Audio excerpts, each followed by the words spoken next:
Hello everyone, welcome to freedom classes. तो हम लोग डिस्कस कर रहे थे मेटल कास्टिंग प्रोसेस के बारे में।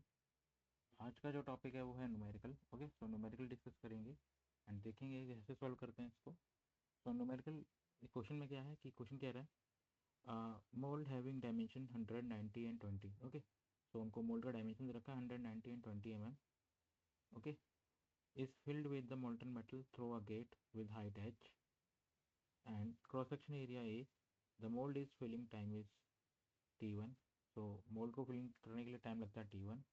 ओके, एंड सेकेंड पार्ट क्या है, the height is now quadruple and the cross section area is half. तो अब यहाँ क्या बोला है कि जो हाइट है वो क्या कर दी हमने, क्वाड्रेपल कर दी, 4 टाइम्स कर दी। एंड जो क्रॉस सेक्शन एरिया है उसको क्या कर दिया, हाफ कर दिया। The corresponding time is T2। T2 हमको निकालना है कि कितना टाइम लगेगा फिल करने में। द रेशियो ऑफ T2/T1, तो रेशियो बताना एक्चुअली। तो अगर हम बात करें यहाँ पर, तो जो गिवन है सबसे पहले अगर मैं बात करूँ एच, अगर बोलें हाइट, तो लेट हाइट जो है हम H1 ले लेते हैं। एंड अब क्या करा है, इस हाइट को सेकंड पार्ट में इन्होंने क्या कर दिया, क्वाड्रपल कर दिया। तो मैं बोल सकता हूँ H2 क्या कर दिया, क्वाड्रपल मतलब 4 टाइम ऑफ H1 कर दिया इन्होंने। एंड एरिया की अगर बात करें तो एरिया फर्स्ट पार्ट के लिए A1 था एंड सेकंड पार्ट में जो एरिया है वो क्या कर दिया, हाफ कर दिया। A2 is equal to half of A1। तो ये हम हमारा जो है एरिया कर दिया। एंड टाइम जो था फर्स्ट टाइम में, फर्स्ट पार्ट में वो T1 लग रहा था एंड सेकंड में T2 लग रहा है। तो हमको रेशियो बताना है किस चीज़ का, T2/T1 का रेशियो बताना है पोरिंग टाइम का, कि जो पोरिंग टाइम है इसका रेशियो क्या होगा। इसी को मैं ऐसे भी लिख सकता हूँ, pouring time of T2 divided by pouring time of T1 जो है वो क्या होगा। ओके, तो सॉल्व करते हैं इसको। सबसे पहले अगर मैं बात करूँ पोरिंग टाइम का, तो पोरिंग टाइम का जो फॉर्मूला है वो हम डिस्कस कर चुके हैं। पोरिंग टाइम PT से रिप्रेजेंट करते हैं। एंड ये जो फॉर्मूला होता है वॉल्यूम बाय फ्लो रेट होता है। एंड इसी फ्लो रेट को हम क्या लिखते हैं, एरिया इंटू वेलोसिटी लिखते हैं। ओके, सो आई होप ये जो है क्लियर हो गया होगा। अब हम अगर बात करें सबसे पहले, so PT2, okay, pouring time of second part and to the pouring time of first one. Okay, तो इन दोनों की अगर बात करें तो पोरिंग टाइम के लिए फर्स्ट के लिए क्या लगेगा फॉर्मूला, तो फर्स्ट के लिए फॉर्मूला लग गया वॉल्यूम ऑफ जो मोल्ड है divided by area into velocity.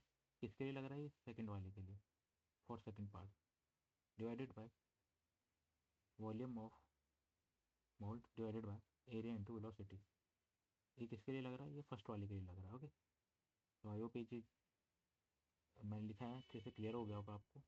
Okay, अगर हम अब बात करें तो यहाँ पर वॉल्यूम जो है दोनों केसेस में वॉल्यूम जो है वो क्या है, सेम रहने वाला है। तो मैं बोल सकता हूँ कि जो वॉल्यूम है जो सेम है, सो ये जो वॉल्यूम है क्या हो जाएगा, कट हो जाएगा। ओके, अब यहाँ पर अगर बोले तो ये क्या हो जाएगा, जो इक्वेशन बनेगी वो क्या बनेगी हमारी, तो मैं इसको लिख सकता हूँ A1, okay, V1 simple mathematics है, divided by A2 V2। Okay, तो इस तरीके से मैं इसको रीअरेंज करके लिख सकता हूँ और इजीली। तो अब एरिया क्या होगा हमारे A1 के लिए हम A1 रखेंगे। ओके, इनटू वेलोसिटी की अगर हम बात करें तो वेलोसिटी का फॉर्मूला भी मैंने बताया था, 2GH।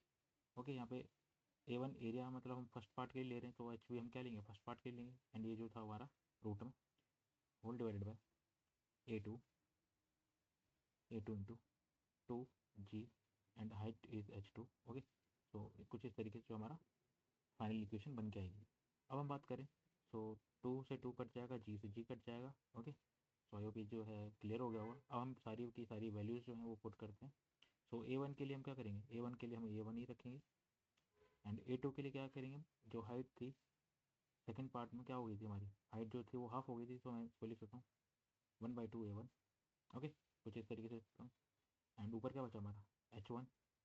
एंड सेकंड पार्ट के लिए अगर बात करें, हाइट क्या थी, क्वाड्रपल हो गई थी, जो कि था हमारा 4H1।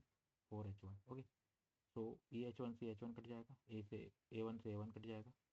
तो एक जो हमारी इक्वेशन बनेगी वो क्या बचेगी, 1/2 इंटू, अब 4 का रूट, अब अगर इसको सॉल्व करते हैं, रूट ऑफ 4 क्या होता है, 2 होता है।